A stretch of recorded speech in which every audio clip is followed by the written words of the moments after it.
We talked last lecture about family values and how many of the flashpoints in the culture wars where the religious and, say, the non-religious or just nominally religious seem to hold starkly different views on moral issues.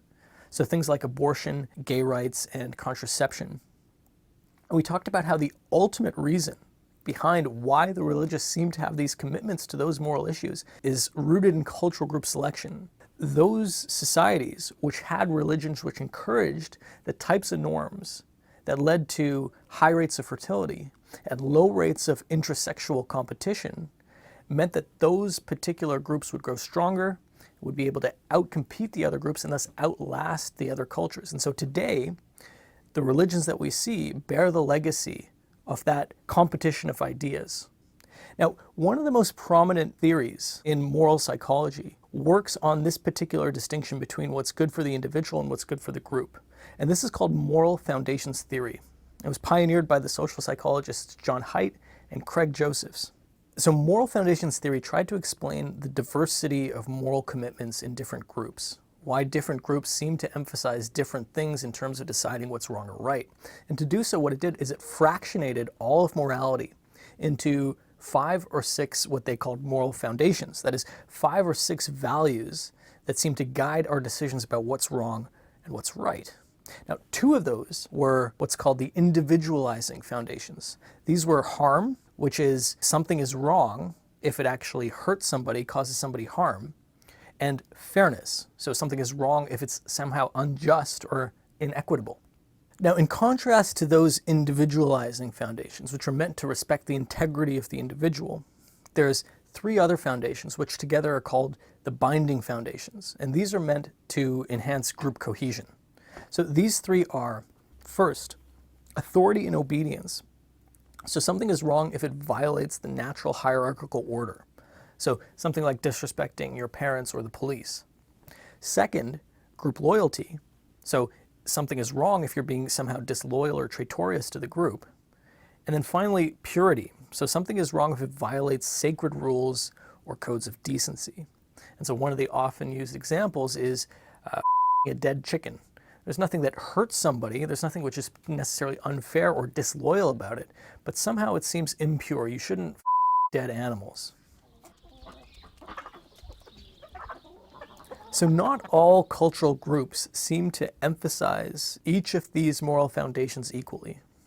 Now, one of the most famous findings in the area, this was work by Jesse Graham and Jonathan Haidt, is that there's a substantial liberal conservative difference in endorsement for the binding foundations. So it seems that liberals and conservatives seem to agree on the individualizing foundations. They both seem to think that violations of harm and violations of fairness are morally bad. But the difference comes when you talk about the other ones. There you see that conservatives endorse those as moral foundations much stronger than do liberals.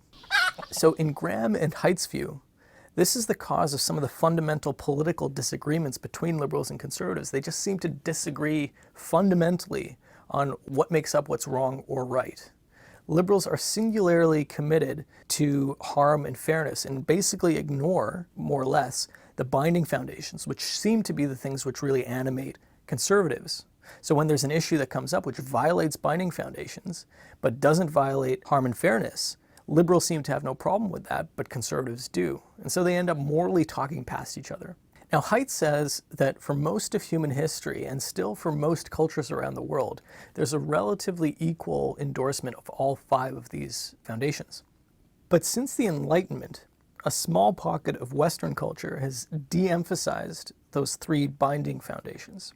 As religious orthodoxy was somewhat undermined by ideas of scientific rationalism, and as absolute monarchies were challenged by ideas of liberalism, the moral foundations of group loyalty and obedience to authority and purity became de-emphasized as the basis of moral decisions, in lieu of those foundations that were more concerned with individual liberty. Now, it likely won't surprise you guys to learn that even after you account for this liberal-conservative difference in the endorsement of these foundations, that religiosity still plays a big role. So the more religious somebody is, the more they're going to be concerned with the authority and group loyalty and purity dimensions of moral foundations. And it seems like there's actually causal evidence for that as well. So we talked a few lectures ago about the religious priming research, where when you temporarily raise the salience of religious thoughts to people, it affects their attitudes and behavior. Well, it turns out that priming people with religion actually makes people more obedient to authority, and it increases conformity to group influence. And then other research shows that it actually also increases group loyalty, so it makes people more parochial towards the in-group, show a greater preference towards their national or ethnic or religious in-group members, and a greater tendency to denigrate out-group members on all those dimensions. So this research makes clear that religion plays an important role in determining our moral foundations. But there's other research that shows that there's even more fundamental differences in determining not just what is right or wrong, but why we decide it's right or wrong in the first place. So imagine this particular scenario.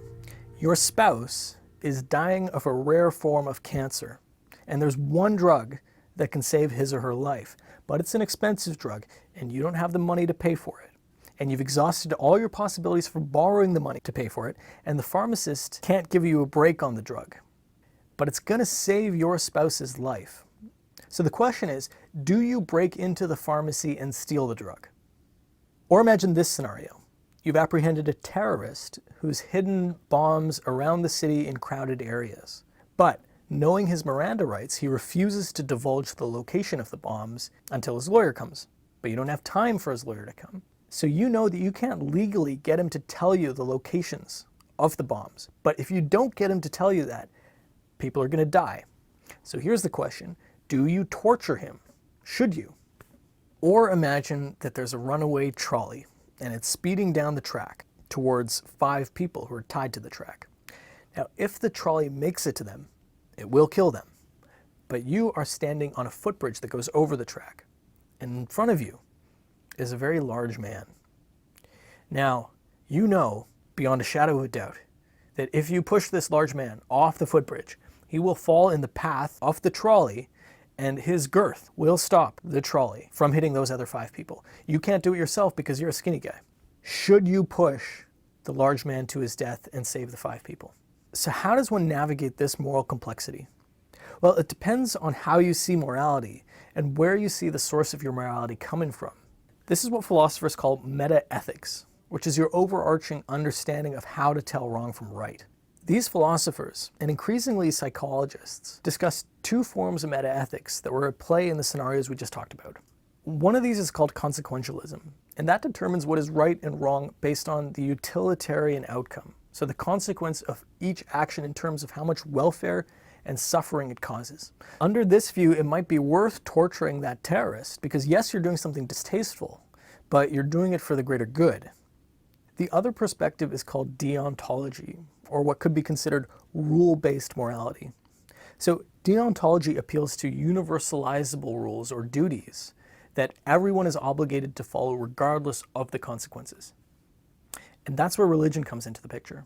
So religious people on average are much more likely to endorse the deontological position. So they're much more likely to stick to the rule that you shouldn't murder and you shouldn't steal and you shouldn't torture, regardless of the consequences.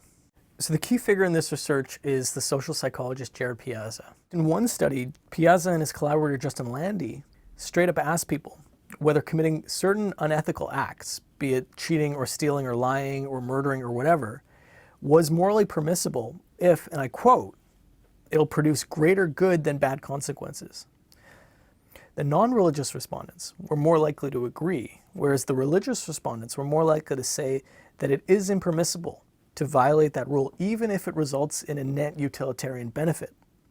So even for those moral foundations on which religious people and non-religious people agree, so fairness and harm, they have different reasons for their moral decision-making. Why is this? Well, consider this quote from the Catechism of the Catholic Church. There are acts which, in and of themselves, independently of circumstances and intentions, are always gravely illicit by reason of their object, such as blasphemy and perjury, murder and adultery. One may not do evil so that good may result from it.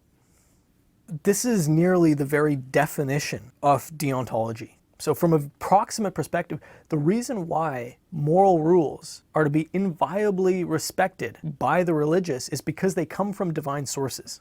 This makes those moral rules explicitly grounded in an objectivity that is not immediately obvious to the non-religious. Research shows that if presented with two people who disagreed about a moral belief, religious people are more likely to say that at least one of them had to be wrong.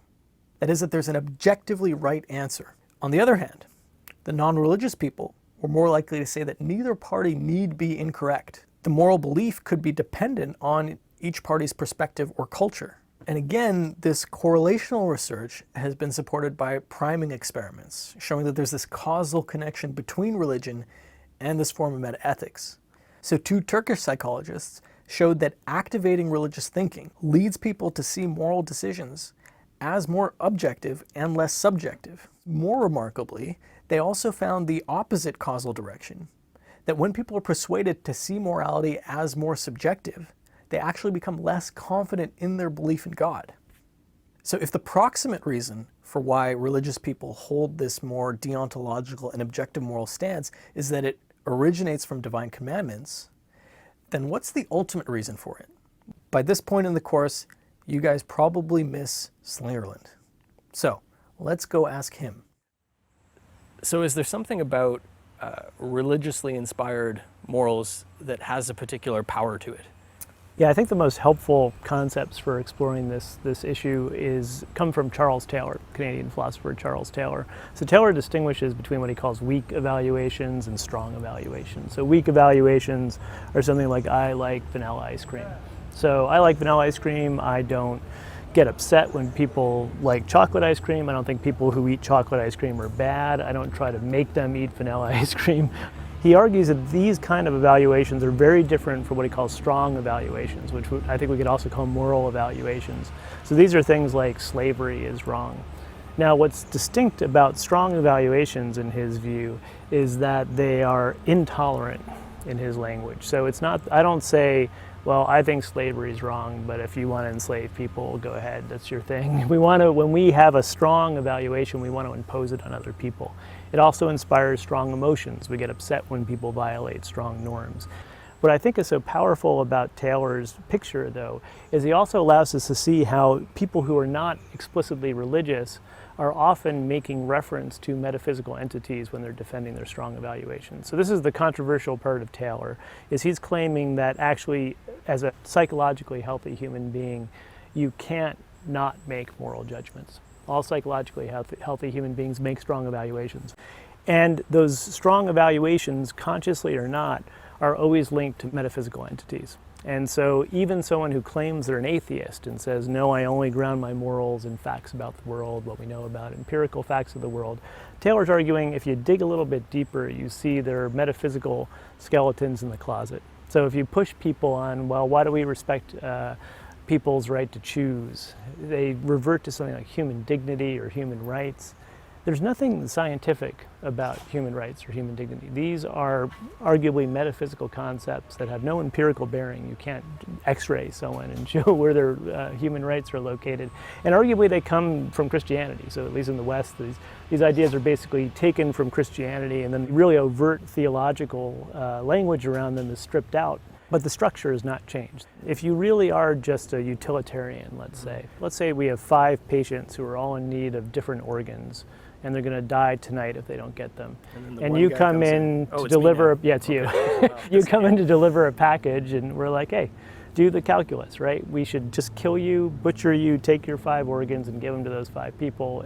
The math is pretty simple. From the utilitarian perspective. From the utilitarian perspective, from the perspective of just empirical views about the self, there's nothing special about humans, right? From the perspective of neo-Darwinian theory, we're animals among other animals. And yet no psychologically healthy human being really feels that way. Every psychologically healthy human being feels that there's something special about people. And there's something very deeply wrong with treating you as if you're just a package of organs instead of a human being. And we get part of Taylor's point is that What's funny about secular moral discourse is because we can't explicitly say, well, it's because God created us this way, we're created in God's image, we get inarticulate about why we feel the way we do. So what's wrong with that? People say, well, it's just wrong. They're dumbfounded in the way that Jonathan Haidt's work has shown that people have these moral commitments, but they often don't really know why, and they'll invent some kind of crazy stories sometimes about why they have them. Now, Haidt grounds those in evolutionary emotional intuitions.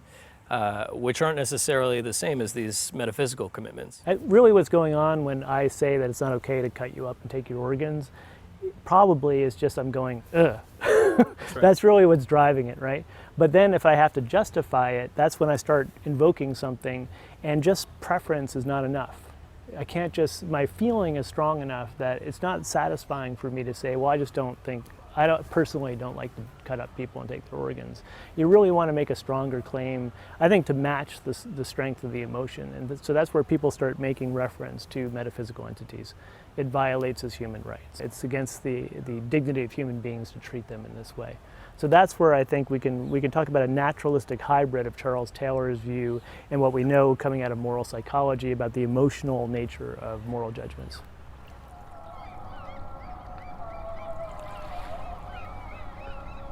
So another good example of the utility of objective morality is the concept of food taboos, many of which just sacralized what were good ideas for avoiding sickness. So imagine that, say, shellfish posed a modest risk of spreading a foodborne pathogen, not just to the eater, but to the eater's group as well.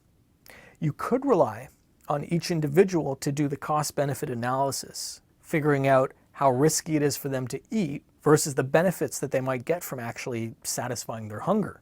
The problem is you then leave yourself vulnerable to an eater who decides that, well, I'm really hungry, so I'm going to eat this oyster even though it might imperil my entire group.